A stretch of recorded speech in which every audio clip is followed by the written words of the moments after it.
అందరికీ నమస్కారం. తెలుగు కథల సమాహారానికి మీ అందరికీ స్వాగతం. ఇప్పుడు మనం వినబోయే సీరియల్ మధుర స్మృతులు 6వ భాగం.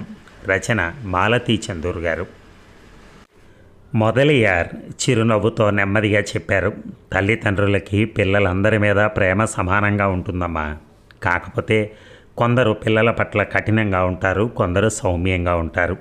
ఇది ప్రేమ లేక కాదు, తమ పిల్లలు చదువుకోవాలని, ప్రయోజకులు అవ్వాలని తల్లిదండ్రులందరికీ ఉంటుంది. అంటే ఎంతమంది పిల్లలైనా ఉంటుందా? ఎందుకుండదు. ఎటొచ్చి నీకు మళ్ళీ ఒక్క పిల్ల అయినప్పుడు ఆ ప్రేమ ఆ ఒక్క పిల్ల మీద మరి కాస్త సెంటర్ అవుతుంది. పిల్లలు ఎక్కువైనప్పుడు ఇంత శ్రద్ధ చూపడం వీలు కాకపోవచ్చు తప్ప ప్రేమలో హెచ్చు తగ్గులు ఉండవు. మరి భారతంలో ఆ కథ మాట అడిగింది నాగమణి. తండ్రి పేరెంట్స్ తరపున వకాలు తప్పుచ్చుకున్నాడు అన్నట్టుగా. కథలన్నీ మనం ఫేస్ వాల్యూగా తీసుకోకూడదు. భీముని శక్తి సామర్థ్యాలు నిరూపించేందుకు పాండవులు ఆ గ్రామవాసులను రాక్షసుని బారి నుంచి ఎలా తప్పించారో చెప్పడానికి ఇలాంటి కథలు చెప్తూ ఉంటారు. అంత మాత్రం చేత మధ్య కొడుకు మీద తల్లిదండ్రులకు ప్రేమ లేదంట న్యాయం కాదు. ఇంతకీ ఈ విషయాలు నీకెవరు చెప్పారు? మా ఫ్రెండ్. అది వింటున్నప్పుడు నేను ఎంత లక్కీయో అనుకున్నాను నాన్న. నాకెప్పుడు ఓ తమ్ముడో చెల్లిలో ఉంటే బాగుండు అనిపించేది. ఇప్పుడు అనిపించడం లేదా? అడిగాడు మొదలయ్యారు నవ్వుతూ. నాగమణికి ఈ కొత్త స్నేహితుడి గురించి తండ్రికి చెప్పేయాలనిపించింది. అతనికి జరుగుతున్న అన్యాయం, సుందర్రాజన్ని తండ్రి బలవంతాన ఎలా పౌరోహిత్యంలోకి దించాలనుకుంటున్నాడో, రెండోవాడు కాబట్టి తల్లిదండ్రులిద్దరూ ఎలా అతని పట్ల ఉదాసీనంగా ఉంటున్నారో చెప్పాలనిపించింది. ఈ కొత్త స్నేహితుని గురించి ఎలా చెప్పాలి, ఎలా సంభాషణ ఆరంభించాలి అని కాఫీ గ్లాస్ చేతిలోకి తీసుకుని మదన పడుతోంది. 8:30 అయిందమ్మా, లేచి ముందు స్నానం చేయి, నీకు టైం అయిపోతోంది అంటూ తండ్రి తొందర పెట్టాడు. నాగమణి మనసులో మాట నాలిక చివరి వరకు రాలేదు. గబగబా లేచి తయారైంది. ఆ రోజు లేత ఆకుపచ్చని లక్నో చీర తీసింది బీరువాలోంచి. అదే రంగు జాకెట్. ఆ చీర బీరువాలోంచి తీస్తుంటే ఆమె హృదయంలో సుందరరాజన్ మెదిలాడు. 3 రోజులైంది అతన్ని చూసి. ఎలా ఉన్నాడో? కాలికి మళ్ళీ ఎక్స్రే తీసుంటారా? బోన్ హీల్ అవుతోందా? చీర చేతిలో పట్టుకుని అలాగే పరధ్యానంగా నిలబడ్డ కూతురు వంక ప్రశ్నార్థకంగా కాస్త ఆశ్చర్యంగా చూశాడు మొదలయ్యారు. మణి, నీళ్లు చల్లారిపోతున్నాయి అన్నాడు కొంచెం తీవ్రంగా. నాగమణి ఉలిక్కి పడింది. వస్తున్నా నాన్న అంటూ గబగబా స్నానాల గదిలోకి దారితీసింది. కూతురికి అన్నం పెడుతున్నంతసేపు మొదలయ్యారు బుర్రలో ఎన్నో సందేహాలు, ఎన్నో ప్రశ్నలు. మణి మాటల్లో, బిహేవియర్లో ఏదో మార్పు. అది పూర్తిగా మార్పు అని కాదు కానీ బాహ్య దృష్టికి కనిపించినటువంటి ఒక చిన్న మార్పు. ఆమె దృక్పథాన్ని, ఆలోచన విధానాన్ని ఎవరో ప్రభావితం చేస్తున్నారు. మణి కొత్త వ్యక్తితో పరిచయం చేసుకుంది. ఆ వ్యక్తి చెప్పే మాటలు ఆమెను ఆలోచింపచేస్తున్నాయి. ఎవరు? అడుగుదామా అన్న ప్రశ్న నాలిక చివరిదాకా వచ్చింది, కానీ ఆయన అడగలేదు. ఇదివరలో భార్య టపీమని కూతురిని ప్రశ్నలతో ఉక్కిరి బిక్కిరి చేసేది.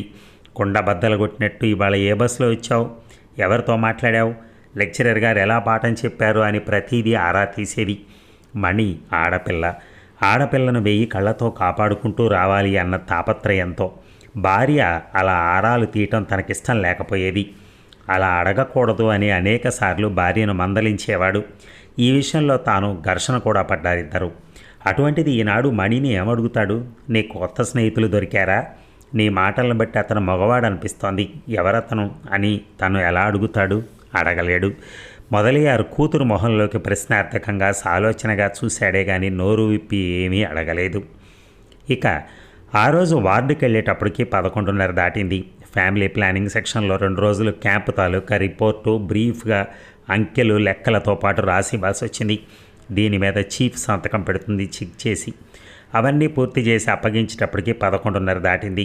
నాగమణికి సుందర్రాజన్ని చూడాలని ఎంత ఆతృతగా ఉందో అంత ఆలస్యం అయింది ఆ రోజు. లంచ్ తర్వాత తీసుకోవచ్చని చెప్పని మెన్స్ సర్జికల్ వార్డు వైపుకు వెళ్ళింది. ఆమె వెళ్ళేటప్పటికి చీఫ్ రౌండ్స్ ముగించి వెళ్ళిపోతున్నారు. అమ్మయ్య అనుకుంది.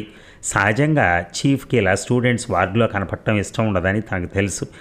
సమయం వచ్చినప్పుడు సర్కాస్టిక్గా, ఏమిటి డాక్టర్ గారు ఇన్స్పెక్షన్కి వచ్చారా, పేషెంట్లందరికీ సరిగా ట్రీట్మెంట్ జరుగుతుందా, ఎనీ కంప్లైంట్స్ అంటూ బుర్ర పేలి పెట్టేట్టుగా మిగతా స్టూడెంట్స్ అందరూ ముందు చివాట్లు వేయగలరు.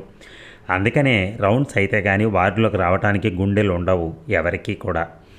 నాగమణి 6వ నెంబర్ బెడ్ దగ్గరికి వెళ్ళింది. అతను కళ్ళు మూసుకుని పడుకొని ఉన్నాడు. గడ్డం చేసుకున్నట్టు లేదు. నల్లగా గడ్డం మీద వెంట్రుకలు కనిపిస్తున్నాయి. నాగమణి మంచం పక్కకు వెళ్ళి నిల్చున్న అతని కళ్ళు తెరవలేదు. జ్వరం వచ్చిందా? మళ్ళీ ఉదయం ఏమీ తీసుకోవట్లేదా? ఆకలిగా ఉందా? దేనికి అలా పడుకున్నాడు? హలో అంది నాగమణి. అతను కళ్ళు తెరిచాడు. మీరా అన్నాడు. నాగమణికి ఆశాభంగమైంది. ఆ మీరా అంటంలో ఉత్సాహం లేదు. తనొచ్చిందన్న సంతోషమూ లేదు. ఈ 3 రోజులుగా ఈ మనిషిని గురించి తను ఎంత తపన పడింది, వెళ్ళి చూడాలని ఎంత ఆరాటపడింది. ఈ మనిషికి తన రాక సంతోషం కలిగించడం లేదా? ఏ అలా ఉన్నారు? పొద్దున్నేం తీసుకోలేదా అడిగింది నాగమణి. అతను తమాషాగా కళ్ళు చికిలించి నవ్వాడు. మీకు నా ఆకలి గురించి తప్ప వేరే ఆలోచనలు రావా అని. అది కాదు, ఎలాగో మూడీగా ఉంటేను. బాగానే ఉన్నానే, నా డ్యూటీ అయిపోయిందిగా, వెళ్ళిపోతాను. అతను ఆసక్తి లేనట్టుగా కళ్ళు మూసుకున్నాడు. వెళ్ళనా?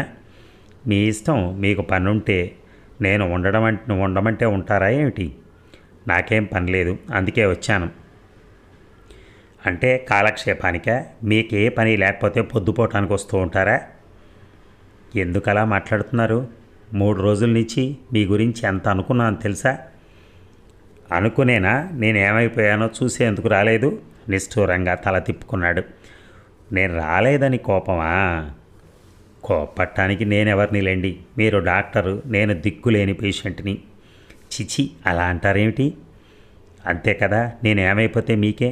ఒక్కసారి కనిపించారా కనీసం? ఎంత ఎదురు చూశానా గుమ్మం వైపు? చూసి అతని కంఠం బొంగురుగా ఉంది. చాచా, మీరు అలా ఫీల్ అవ్వకూడదు. ఇటు చూడండి. నాగమణి అతని ముఖం తన వైపుకు తిప్పుకుంది. ఆమె వేళ్లకు అతని చెంపలు తడిగా అనిపించాయి. ఎబ్బెబ్బే, అదేమిటి చిన్నపిల్లాళ్లాగా? చెంపకు ఆనిన ఆమె చేతిని వదలకుండా కుడి చేత్తో పట్టుకున్నాడు. కళ్ళ నీళ్ళు ఆక్కుండా వస్తున్నాయి. అరే, అదేమిటి బేబీలాగా? తప్పు, చిచి అని నెమ్మదిగా అనునయిస్తోంది నాగమణి. చుట్టూ మంచాల మీద వాళ్ళు చూస్తారేమోనన్న భయం కూడా మర్చిపోయి. మీరెందుకు రాలేదు? 3 రోజులు నన్ను ఇక్కడ వదిలేసి ఎక్కడికి వెళ్ళారు? నేనేం చేశానని మీకు కోపం వచ్చింది? అడుగుతున్నాడు అతను చేయి వదలకుండానే, చెంపకు ఆమె చేతిని ఆనించుకుంటూ. భలేవారే, మీ మీద కోపం వచ్చి రాలేదనుకున్నారా? అదేం లేదు. ఫ్యామిలీ ప్లానింగ్ క్యాంప్ ఉంటే ఈ 2 రోజులు డ్యూటీ వేశారు, అందుకని రాలేదు. వార్డు బాయ్ని అడిగాను, సిస్టర్ని అడిగాను. ఎవ్వరూ మాకు తెలియదంటే మాకు తెలియదన్నారు. అలా గాలిలోకి అంతర్ధానమైనట్టు వెళ్ళిపోయారు మీరు. నేను అతని మాటలు తడుముకుంటున్నట్టుగా. ఏమైంది? ఎక్స్రే తీశారా? బోన్ హీల్ అవుతుందా అడిగింది. నాగమణి సర్దుకుని బల్ల మీద కూర్చుని అతని చేతిని నెమ్మదిగా వదిలించుకుని పక్కన కూర్చుని, ఇప్పుడు చెప్పండి, మీకెందుకు అంత కష్టంగా ఉంది? ఏం జరిగింది? మీ నాన్నగారు ఏమన్నా అన్నారా అడిగింది అనునయంగా. మా నాన్న మా మామయ్య ఇద్దరు వచ్చారు. వస్తే మీకు మా మామయ్య సంగతి తెలియదు. చెప్పండి, చెప్తే కదా తెలిసేది. పెద్ద డాక్టర్ గారికి చెప్పి నన్ను పుత్తూరు తీసుకెళ్ళిపోతారట. నాన్సెన్స్, అలాంటివి ఒప్పుకోకండి. నేనెవరిని ఒప్పుకోకపోవటానికి? మేము పెద్దవాళ్ళని చెప్పినట్టు వినాలంటున్నారు. పెద్ద డాక్టర్ గారు పర్మిషన్ ఇవ్వరు. మా బాధ్యత మీద తీసుకెళ్ళిపోతున్నాను ఉత్తరం ఇస్తే డిశ్చార్జ్ చేస్తారట. ఎవరు చెప్పారు? మా మామయ్య. మరి మీ నాన్నగారు? ఆయనకు మొదటి నుంచి ఇష్టం లేదుగా. మరి మీ విషయం? మీకు పుత్తూరు వైద్యం మీద నమ్మకం లేదా? లేదు. ఎందుకని? మీరు చెప్తున్నారా? నాకు మీ మాట మీద తప్ప ఇంకా దేని మీదనా నమ్మకం లేదు. పుత్తూరు వెళ్తే మీరు కనపడరు, మీతో మాట్లాడటం వీలవ్వదు. నా కోసమే ఉండిపోవాలనుకుంటున్నారా? మీకోసమే కాదు, నా కోసం కూడా. అంటే ఈరోజు మా మామయ్య చేతిలో చిక్కుకుంటే నాకు బ్రతుక్కి స్వేచ్ఛ ఉండదు. అదేమిటి ఆడపిల్లలాగా? మగవారు చదువుకుంటున్నవారు, మీకు స్వేచ్ఛ లేకపోవటం ఏమిటి?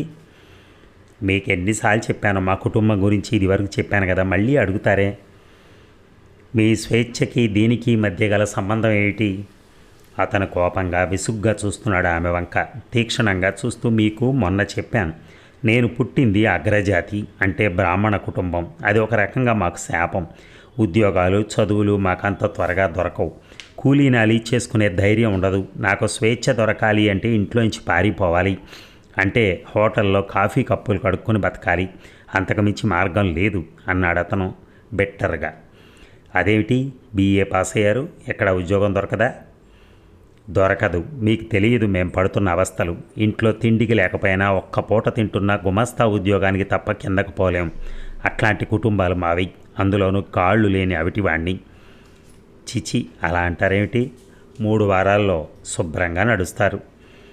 అప్పటిదాకా అవిటివాడినే కదా, అంచేత మామయ్యకి మరీ లోకువ. పట్టు పట్టు అంటూ నన్ను పుత్తూరు తీసుకెళ్ళిపోతామంటూ కూర్చున్నారు. నేను రాను అనండి అన్నాను. అయితే నీకు నాకు తెగతెంపులు అంటూ చిందులు తొక్కాడు మా నాన్న. ఆయనకెందుకంత పట్టుదల? కానీ ఖర్చు లేకుండా వైద్యం జరిగిపోతుంటే రోజు బస్సులకు అవుతోందట, తిరగడానికి ఎవరూ లేరట, క్యారియర్లు జారే లేకుండా ఉన్నారట. విచిత్రంగా ఉందే, కొడుకు బెడ్ మీద ఉంటే ఇలా ఆలోచించే తల్లిదండ్రులు కూడా ఉంటారా? ఉన్నారుగా. ఈ మధ్యాహ్నం మా పెద్ద డాక్టర్ గారితో మాట్లాడి లెటర్ రాసిస్తారట. మీరు ఆగిపోయాడు అతను. చెప్పండి, ఏం చేయమన్నారు? ఆయన్ని పర్మిషన్ ఇవ్వద్దానండి. పేషెంట్కి ఇష్టం లేదని చెప్పండి. నేను ఇక్కడి నుంచి కదలను. మీరే ఉత్తరం రాసివ్వండి, నేను తీసుకెళ్ళిస్తాను. అతను ఒక్క క్షణం తటపటాయించాడు. ఆ ఉత్తరం మా నాన్నకి చూపిస్తారా? చూపిస్తే చాలా గొడవ అవుతుంది. ఎందుకు అవుతుంది? మా మామయ్య ఊరుకోడు, బాకీ కక్కమని అల్లరి చేస్తాడు. బాకీయా? మీ నాన్నగారు మీ మామయ్యకి బాకీ పడ్డారా? 3,000 అప్పు చేశాడు. దేనికోసం? అన్నయ్య దావా వేశాడు కదా, ఆ సందర్భంలో ప్లేడర్ ఖర్చులు, కోర్టు ఖర్చులకైన డబ్బు మామయ్య ఇచ్చాడు. అయితే ఆ బాకీ అడిగే సమయం ఇదే. మీరు ఉద్యోగం చేసి తీరుస్తానని చెప్పండి. అది తీర్చక్కర్లేదట. మామయ్య కూతురుంది, ఆ హిడింబి, దాన్ని నాకిచ్చి పెళ్లి చేస్తారట. ఇంకొక 2,000 అంటే 5,000 కట్నంగా ఇస్తారట. మంచిదేగా, చేసుకోండి అంది నాగమణి విసురుగా. ఆమె మనస్సులో కత్తులు దిగబడుతున్నట్టుగా ఉంది. ఇంతకీ ఇతనికి ఇంకొక అమ్మాయినిచ్చి పెళ్లి చేస్తారన్నమాట. చేసుకోమను. కసిగా కోపంగా ఉంది. స్టూల్ మేచి విసురుగా లేచింది. మీరు నాకు సాయం చేయరా? ఏం చేయమంటారు? మీరు ఒకటి, మధ్యన నేనెవరిని? మీరు వస్తారని, నన్ను సేవ్ చేస్తారని 1000 కళ్ళతో. మీరేం ఆడపిల్ల సేవ్ చేయటానికి? మగవారు, చదువుకున్నవారు. మీకు శక్తి లేదా, ధైర్యం లేదా? ఉన్నాయి కాబట్టే మిమ్మల్ని అడుగుతున్నాను. నన్ను పుత్తూరు అంటూ తీసుకెళ్లారా? మళ్ళీ మద్రాసు రానివ్వరు. చదువు లేదు, గిదువు లేదంటూ ఆ హిడింబికి కట్టబెట్టి గుళ్ళో కొబ్బరికాయలు కొట్టమంటూ ఉంటారు. మీ మామయ్యకు కూడా పూజారి పనేనా? ఆహా, ఆయన గారికి ఉంది గుళ్ళో అర్చన. పైగా మగపిల్లలు లేరు. అందుకని నాకు ఆ పదవి కట్టబెట్టాలని కోరిక ఆయనకి. మీకు? నేను ఆ పిల్లని చేసుకోను. గుళ్ళో పూజలు చేయను. 10 పైసలు 5 పైసలు ఏరి బొడ్లో దోపుకోవటం నా వల్ల కాదు. నేనేం చేయలేను. అయితే ఉత్తరం రాసివ్వండి. మా వాళ్లకు చూపించకండి. అది తర్వాత ముందు రాసివ్వండి అంది నాగమణి దృఢంగా. ఉత్తరం అయితే రాయించి తీసుకుంది, కానీ అది చీఫ్కి ఎలా ఇవ్వాలి? ఈ పేషెంట్కి తనకి మధ్య సంబంధం ఏమిటని చీఫ్ అడిగితే ఏం చేయాలి? మెడికల్ కాలేజీ ప్రొఫెసర్సు పెద్ద పులులైతే హాస్పిటల్ చీఫ్స్ సింహాలు. ఎప్పుడు గాండ్రిస్తూ ఏ స్టూడెంట్ని నమిలి తినేద్దాం అన్నట్టుగా భయంకరంగా ఉంటారు. అందులోనూ స్టూడెంట్స్ అంటే క్షుద్ర కీటకాలను చూసినట్టుగా ట్రీట్ చేస్తూ ఉంటారు. ఉత్తరం బ్యాగులో పెట్టుకుంది మేకపోతు గాంభీర్యంతో. మీరు ధైర్యంగా ఉండండి, ఇక్కడి నుంచి మిమ్మల్ని ఎవరూ కదపలేరు అంది నాగమణి. కాలు విరగటం గాక మనిషిని అంతా లారీ కింద పడిపోయి ఉంటే బాగుండేది అన్నాడు. అదేమిటి అలా పిరిగ్గా మాట్లాడతారు? పిరికితనంగాక ఏం చేయను? నాకు అప్పుడప్పుడు విసుగ్గా ఉంటుంది, చచ్చిపోవాలనిపిస్తూ ఉంటుంది. ఎవరికి అక్కర్లేని వాణ్ణి. అయ్యో, సిల్లీగా మాట్లాడుతున్నారు మీరు. నిజంగా చెప్తున్నాను. మా అమ్మకి నాన్నకి నేను ఏమైపోయినా పర్వాలేదు, కుటుంబానికి ఎలా ఉపయోగపడతానన్న ఆలోచన తప్ప. వీడికి చదువుకోవాలనుంది, మంచి ఉద్యోగం చేయాలనుందని అర్థం చేసుకుంటున్నారా? నాగమణి మాట్లాడలేదు. అతను ఉద్రేకంగా మాట్లాడుతూ ఉన్నాడు. నా వయసు పిల్లలు హాయిగా స్పోర్ట్స్ అని, ఎన్సీసీ అని ఫ్రీగా తిరుగుతూ ఉంటే మా నాన్న గుడిలో కూర్చుని 10 పైసలు 5 పైసలు ఏరి దాచుకోరా అని ఆ పూజలో పెట్టాడు. గజగజ వణికే చలిలో స్నానం చేయమనేవాడు. టెక్స్ట్ పుస్తకాలు చదివితే మండిపడిపోయేవాడు. ఎందుకు ఇలాంటి జీవితం? ఈ ఇంట్లోంచి పారిపోయి ఎక్కడైనా కూలీ నాలి చేసుకుని బతుకుదామనిపించేది. ఇంతకుముందే కదా అన్నారు కూలీ నాలి చేసుకునే తెగువ మీకు ఉండదని. నిజమే. ఈసారి పక్క మెంచి లేవగానే ఆఖరికి ఏ హోటల్లోనో సర్వర్గా చేరతాను తప్ప చస్తే మా ఇంటికి వెళ్ళను. నిజంగా చెప్తున్నాను. మీతో పరిచయం అయ్యాక నాకు కాన్ఫిడెన్స్ వచ్చింది. ఏమైనా సరే మా నాన్న మాట విన్నాను. అయితే ఉత్తరం చింపేనా అడిగింది నాగమణి నవ్వుతూ. వద్దు, మీరు డాక్టర్ గారికి చెప్పండి. మా మామయ్య ఉత్త జిత్తులు మారి నక్క. డాక్టర్ గారి జాతకం చూస్తానంటాడు. చెయ్యి చూసి అతనికి పై ర్యాంక్ ఎప్పుడొస్తుందో చెప్తానంటాడు. పని అవ్వటానికి ఎన్ని వేషాలన్నా వేస్తాడు. నాగమణికి ఇతన్ని చూస్తే తమాషాగా ఉంది. ఒక్క క్షణంలో ధైర్యంగా తెగించేట్టు మాట్లాడతాడు, మళ్ళీ మరు క్షణంలో నీరసపడిపోతూ ఉంటాడు. ఇతనికి నిజంగా పెళ్ళంటే ఇష్టం లేదా, లేకపోతే మేనమామయ్య కోపమేనా? మీ మామయ్య కూతురు పేరేమిటి? అదే మీకు కాబోయే భార్యమణి. అతను బుస్సగొట్టే పాము పడగలాగా తలెత్తాడు గబాలన. అది నాకు పెళ్ళాం కాదు, చస్తే దాన్ని పెళ్ళాడను అన్నాడు తీవ్రంగా. పోని పేరు చెప్పండి. నాగమణికి అతన్ని ఏడిపిస్తుంటే బాగుంది, సరదాగా కూడా ఉంది. అలివేలు మంగ అన్నాడు అతను విసుగ్గా. పేరు బాగుంది, ఎన్నేళ్ళు, ఎలా ఉంటుంది, నాలా ఉంటుందా అడిగింది అల్లరిగా. అతను కన్నార్పకుండా నాగమణి వంక చూస్తున్నాడు. రెప్పలేయటం మర్చిపోయినట్టుగా మనిషిని అంతా ఆపాదమస్తకం చూస్తున్నాడు. అతని కళ్ళు ఆమె శిరస్సు నుంచి కాలి బొటన వేలు దాకా దేహాన్నంతా పరిశీలనగా గుచ్చి గుచ్చి చూస్తున్నాయి. నాగమణికి ఒకవైపు ఇబ్బందిగా ఉంది, మరోవైపు ఆనందంగా ఉంది. అతని కళ్ళు ఆమెకు ఒక రకమైన మత్తుతో, మాటల్లోకి రాని మనోభావాలతో స్పృశిస్తున్నాయి. ఎందుకు అలా చూస్తున్నారు అని అడగాలనిపించింది, కానీ అడగలేకపోయింది. అలా చూడకండి అని గదమాయించాలనుకుంది. పెదవి దాటి ఆ మాట పైకి రాలేదు. అతను అలా రెప్ప వాల్చకుండా తన వంక చూస్తూ కూర్చోవాలి. ఆ దృష్టితో ఎవ్వరినీ ఇంకెవ్వరినీ చూడకూడదు. ఆ కళ్ళు తన ఒక్కదాని కోసమే ఉండాలి. ఆ దృష్టి తన సొంతం కావాలి. ఆమె ప్రశ్నకు అతను బదులు చెప్పలేదు. ఇద్దరి మధ్య నిశ్శబ్దం. చుట్టూ పేషెంట్లని, ఆసుపత్రి పరిసరాలని, కావులను అన్నిటికీ మర్చిపోయి చూస్తున్నారు ఒకరి వంక మరొకరు. మీకంటే ఈ ప్రపంచంలో ఎవరూ అందంగా ఉండరు, దానికి మీకు పోలిక లేదు అన్నాడు అతను చాలా నెమ్మదిగా, బొంగురుగా. ఇద్దరి మధ్య పేరుకున్న ఆ చిక్కని నిశ్శబ్దం అందమైన అతని మాటలతో ఆవిరైపోయింది. అతని మాటలకు తాను బదులు చెప్పాలి. ఏం చెప్తుంది? అతను తన అందాన్ని పొగుడుతున్నాడు. నవ్వి ఊరుకుంటుందా? ఆ కాంప్లిమెంట్ని సాదాగా తీసుకుని ఊరుకోవటం ఎలా? మీ అలివేలిమంగ ఏం చదువుతోంది, ఎలా ఉంటుంది? చదువా? దానికి పొట్టగోస్తే అక్షరం ముక్క రాదు. తెల్లవారగట్ల 3ంటికి లేచి ఊరంతా ముగ్గులు పెడుతుంది. అదేదో గొప్ప ఆర్టులాగా మా మామయ్య తెగ చెప్పుకుని మురిసిపోతూ ఉంటాడు. అదేమిటి, స్కూలుకు పంపలేదా? పంపాడు. చాకలి పొద్దు, మొగుడికి ఉత్తరం, ఈ రెండిట్లో అది గ్రాడ్యుయేట్ అయింది. అక్కడికి చాలట. తెలుగు అక్షరాలు రాసి చదివితే చాలట. గిన్నెలు తళతళలాడేటట్టు తోముతుంది. ఇల్లు అద్దంలా పెట్టుకుంటుంది. దద్దోజనం, చక్కెర పొంగలి చిటికలో చేస్తుంది. ఆడపిల్లకి ఇంతకంటే ఏం కావాలి? నవ్వుతూ అడుగుతున్నాడు అతను. మరి మీ అభ్యంతరం ఏమిటి అడిగింది నాగమణి కాస్త చిరాగ్గా. ఆ పిల్లను మెచ్చుకుంటూనే పెళ్లి చేసుకోనంటాడే. ఇవి నా మాటలు కావు, మా మామయ్య మాటలు. సర్వసలక్షణ శోభితురాలైన నా కూతురు అలివేలు మంగమ్మను చేసుకోవటానికి నీ కొడుకు పెట్టి పుట్టాలి అంటూ మా అమ్మకి నాన్నకి రోజు జ్ఞాపకం చేస్తూ ఉంటాడు. దానికి తోడు గుళ్ళు అర్చన కూడా కట్టబెడతాట. ఏమైతే నాకు అసహ్యమో, వేటిని నేను హేట్ చేస్తున్నానో అవే నా తలకు చుట్టబెడతానంటున్నాడు. మీకెందుకంత హేట్రెడ్ అడిగింది నాగమణి. నాకు మా నాన్నలాగా ఈ పూజా పురస్కారాల మీద పూర్తి నమ్మకం లేదు. ఇదొక రకంగా బెచ్చం ఎత్తుకోవటమే నాకు అనిపిస్తూ ఉంటుంది. 5 పైసలు 10 పైసలు ఆరతి పళ్ళెల్లోంచి ఎరుకుని బొడ్లో దోపుకోవటం నా వల్ల కాదు. పోనీ మీ మామయ్య ఉద్యోగం ఇప్పిస్తారేమో, అడక్కపోయారా? ఇప్పించినా నాకు ఆ హిడింబి వద్దు. దాని సైజ్ ఎంతో మీకు తెలుసా? ఎలా తెలుస్తుంది, మీరు చెప్పలేదుగా? నవ్వుతూ అడిగింది. మా అమ్మని చూశారుగా, అలా ఉంటుంది. నాగమణి పక్కున నవ్వింది. అతను కోపంగా చూస్తున్నాడు. సన్నగా ఊచలాగా ఉన్న ఇతని పక్క పొట్టిగా గుమ్మడికాయలాగా ఉండే పెళ్ళాన్ని ఊహించుకుంటే తెరలుగా నవ్వొస్తోంది. ఆమె నవ్వుతున్న కొద్దీ అతనికి కోపం ఎక్కువ అవుతోంది. ఆ నవ్వుని చూడలేనట్టుగా ముఖం రెండో వైపుకు తిప్పుకున్నాడు. నాగమణి కటిక్కున నవ్వటం ఆపేసింది. గుమ్మల్లో ఎర్రంచు పంచ, చేతిలో ఎల్జీ ఇంగువ సంచి కనిపించగానే గబాలన బల్లమేంచి లేచింది వెళ్ళిపోవటానికి. అతను ఆగండి అన్నట్టు చేయి చాపి ఆమె చెయ్యి అందుకోబోయాడు. కానీ నాగమణి ఆ అవకాశం ఇవ్వకుండా వెళ్ళొస్తానంటూ కదిలింది. గుమ్మంలో కృష్ణమాచార్యులు, ఆయన వెనక నల్లగా పొట్టిగా ఉండి మొహం మీద నామాలతో ఉన్న మరో ఆకారం, బహుశా మేనమావ కాబోలు. అమ్మా, డాక్టర్ గారు పిలుస్తున్నాడు సుందర్రాజన్ తండ్రి కృష్ణమాచార్యులు. నాగమణి వినిపించుకోనట్టుగా రెండో వైపు ద్వారబంధం నుంచి వరండాలకు వెళ్ళిపోయింది. ఆయన మళ్ళీ పుత్తూరు అంటాడు. ఈ సోది వినే ఓపిక తనకు లేదు. గబగబా నడిచి వెళ్ళిపోతోంది. అయితే సుందర్రాజన్ ఇచ్చిన ఉత్తరం చీఫ్కి ఎలా అందజేయాలి? అదో సమస్య. నాగమణి గైనిక్ వార్డులోంచి వెళ్తుంటే సర్జికల్ వార్డ్ సిస్టర్ డ్యూటీకి వస్తోంది. సిస్టర్ నాగమణికి నవ్వుతూ విష్ చేసింది. ఇదే అదననుకుని, సిస్టర్ నాకు హెల్ప్ చేసి పెడతారా అడిగింది. ఏమిటి ప్రశ్నించింది సిస్టర్. మీ వార్డులో 6వ నెంబర్ బెడ్లోని పేషెంట్ ఎవరో, ఆ ఫ్రాక్చర్ కేసు కదూ, వాళ్ళ నాన్న ఒక న్యూసెన్స్. చీఫ్ బాగా చివాట్లు వేశారు. ఇంతకుముందే చీఫ్ రూమ్లో ఫార్స్ జరిగింది. ఏమిటైంది?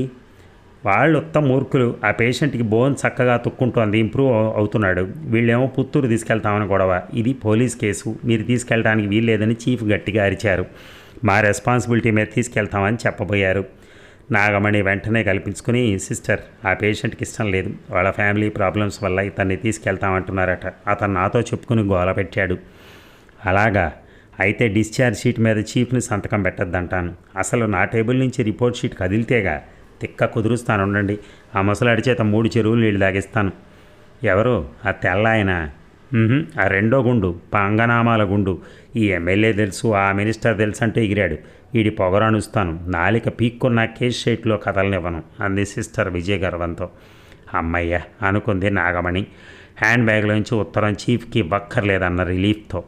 ఆ తర్వాత అతని కష్టాలు ఆరంభమయ్యాయి. నన్ను డిశ్చార్జ్ చేయండి అంటూ డాక్టర్ గారికి చెప్పుకోమన్నారట. చెప్పను అంటే మేనమామ తండ్రి కలిసి బాగా చివాట్లు వేశారట. చిట్ట చివరికి ఆ డాక్టర్ పిల్లని మరిగావని కూడా అనేశారట.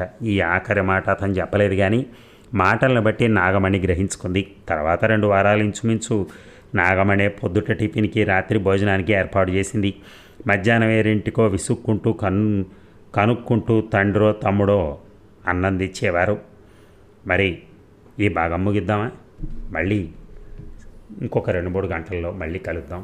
Thank you.